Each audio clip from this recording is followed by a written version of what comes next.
Oh, look who's here! Hi, Sherry. Makikiraan lang. Ayoko nga. Sige, sa kabila na lang ako. Are you just gonna ignore the fact na halos lahat ng mga tao ngayon ay ayaw sa'yo? Ayaw nila sa akin? Are you dumb or just plain stupid? Manhid-manhidan, ganun? Hindi ko naman kasi talaga alam kung ano yung tinutukoy mo, Sherry. Almost everyone hates you, tapos you're not even trying hard to fit in. Nakikipagkaibigan naman ako, pero Pero ayaw nila sa'yo kasi you're weird. Daw. You're weird daw. You have this aura na nakakadiri. Daw.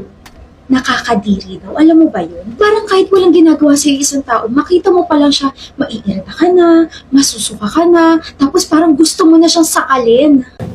Sabi nila, yun daw yung nararamdaman nila towards you. ano bang ginawa ko sa kanila? Nothing. I mean, some people are just like that. Buti nga sinasabi ko lahat ng mga to sa'yo kasi kahit papaano naaawa ko sa'yo. Ikaw? Naaawa ka sa akin? We're not friends, but, we're still classmates. I'm worried about you and your mental health, Riri. Nag-aalala ka sa akin? Ibig sabihin pwede tayo maging magkaibigan? Maraming salamat, Sherry, ha? You're welcome. Muntik na nga ako masuka habang kausap siya eh. Bakit mo ba kasi siya kinausap? Eh, di ba may rule tayo na we're just going to ignore her for the rest of the year? I just wanna see kung ano magiging reaction niya. Tapos, mukha ka mo siyang tanga. Nagmamaang-maangan pa siya. Alam ko namang aware siya sa mga tao may ayaw sa kanya. Feeling niya kasi masyado siyang inosente. Di kaya.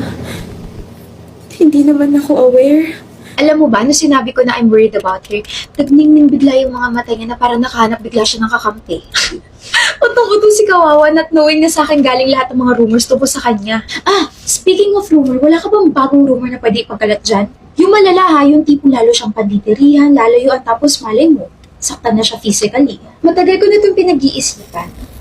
I think may pinagmamanahan ng pagiging weird. Ipagkalat mo na her mom is a witch. Witch as in mangkukulam?